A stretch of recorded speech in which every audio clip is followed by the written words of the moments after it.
Hello बच्चों, let's read the question. In Huygens wave theory, the locus of all the points in the same state of vibration is. तो question हमसे पूछा कि Huygens wave theory में the locus of all the points in the same state of vibration हम क्या बोलते हैं? The locus of the all the points in the same state of vibration और phase is called wave front.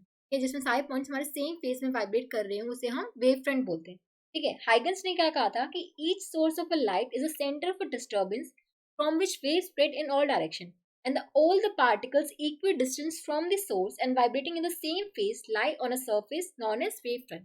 मान लो हमारे पास ये source of light है, इससे हमारी जो वेव है it spreads in all the direction. ठीक है, and all the particles equidistant from the source and vibrating in the same phase lie on a surface known as wavefront. ठीक है, इसी को हम wavefront बोल रहे हैं. इसमें जो सारे पार्टिकल्स हैं ये सारे सेम स्टेट ऑफ वाइब्रेशन में, इसको हम wavefront बोलते हैं. और इस पे जो सारे पार्टिकल्स है they act as a source of secondary wavelets.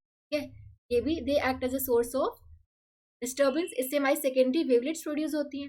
ठीक है, और इस पे आप टेंजेंट ड्रॉ करोगे तो हमें न्यू वेव फ्रंट की लोकेशन मिल जाएगी.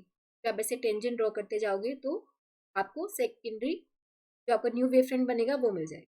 ठीक है, तो हाइगन्स वेव थ्योरी के अकॉर्डिंग जो locus of all the points in the same state of vibration उसे हम क्या बोलते हैं? Wave front. ठीक है, वेव फ्रंट पे जो सारे पार्टिकल्स होते हैं they are in same state of vibration.